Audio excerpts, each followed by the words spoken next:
Welcome to New Vision Academy. तो CHS entrance में भी जैसे हिंदी पढ़ाया जाता है तो काफ़ी बच्चे जो हिंदी जो पूछा जाता है काफ़ी बच्चे कंफ्यूज कर जाते हैं। और सभी लोक सेवा आयोग की परीक्षा के लिए हमने संधि पिछले यानी कि लेक्चर में पढ़ाया था स्वर संधि, और अब व्यंजन संधि के बारे में हम लोग अध्ययन करेंगे। ठीक, तो व्यंजन संधि क्या होता है? व्यंजन जैसे व्यंजन के नाम से ही स्पष्ट है कि व्यंजन यानी अक्षर कितने होते हैं, स्वर और व्यंजन। स्वर मात्रा वाले होते हैं और व्यंजन जो है बिना मात्रा वाले। ठीक, तो उसके बारे में हम शुरू करेंगे। तो पहले शब्द के अंत में व्यंजन हो, यदि पहले शब्द के अंत में व्यंजन हो और दूसरे शब्द के आदि में, आदि का मतलब क्या होता है, प्रारंभ में व्यंजन हो, चाहे स्वर इससे जो मेल होता है उसे व्यंजन हम संधि कहते हैं। ठीक, पहले शब्द के अंत में व्यंजन हो और दूसरे शब्द के आदि में, आदि का मतलब प्रारंभ हो, व्यंजन हो, चाहे स्वर इससे जो मेल होता है, इसे हम क्या कहते हैं? व्यंजन।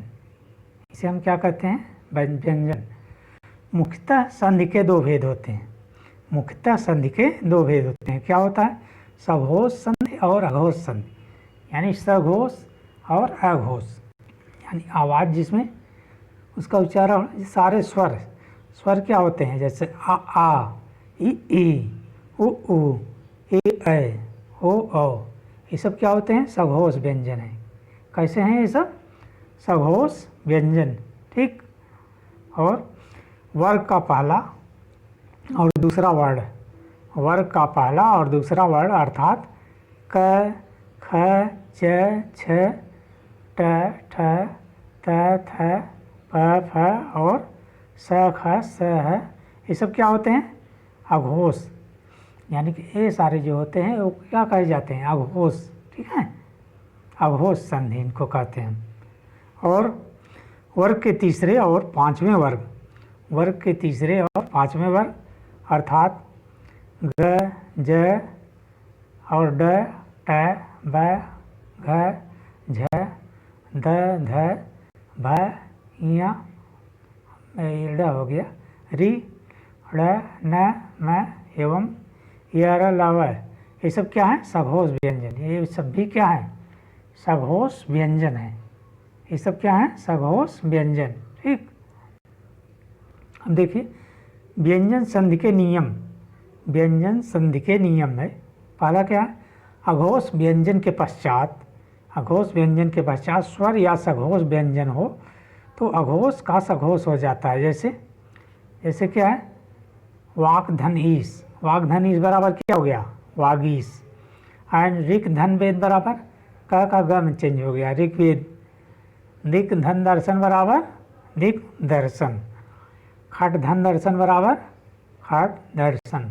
ठीक, और उत धन घाटन बराबर उद्घाटन, त का द में हो गया चेंज, त थ द। ठीक, और अप धन ज बराबर अब्ज। अब्ज मतलब क्या होता है? अब्ज मतलब कमल।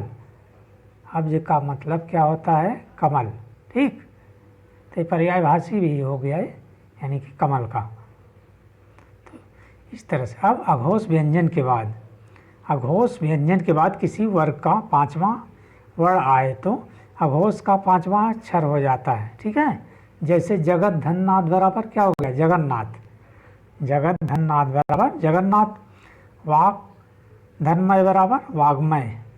एंड उत धनमत बराबर उन्मत्त। सद धन मार्ग बराबर सन्मार्ग।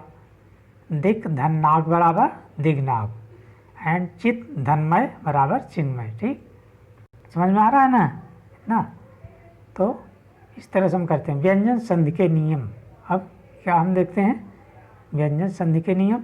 अघोष व्यंजन के पश्चात स्वर या सघोष व्यंजन हो तो अघोष का सघोष हो जाता है। ठीक है, अघोष का क्या हो जाता है? सघोष। ये हो गया। और इसके बाद ठीक, अब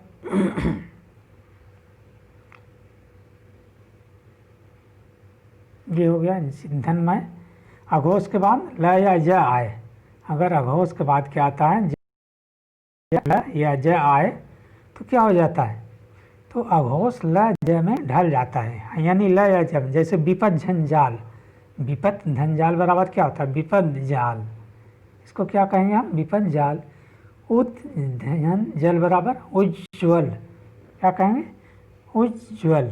ठीक है, मतलब आधा ज जो है 2 बार लिखा जाएगा इसमें, उज, और इस तरह से हो गया उज्ज्वल, उज्ज्वल। ठीक है, यहाँ पर ल हो जाएगा, इस तरह से लिखते हैं।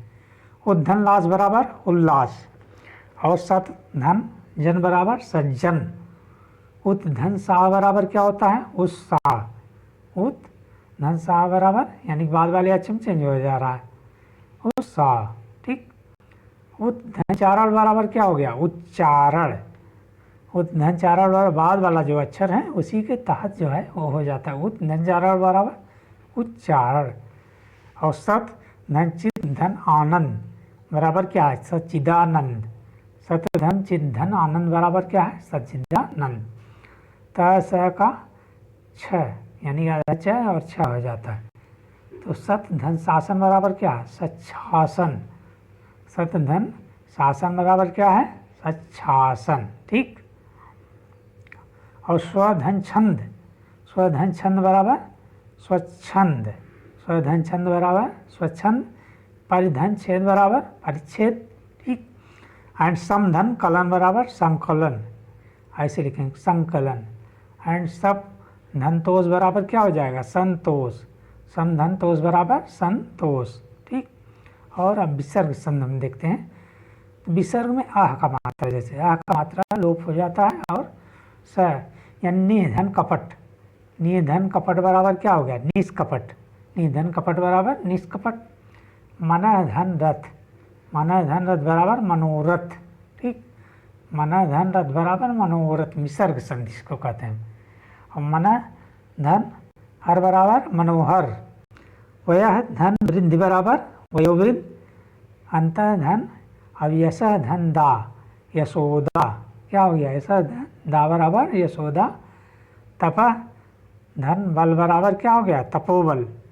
अंत धन धान बराबर अंतर ध्यान। ठीक है, इस तरह से आपका यानी कि हो गया, यानी कि संधि का पूरा चैप्टर हो गया।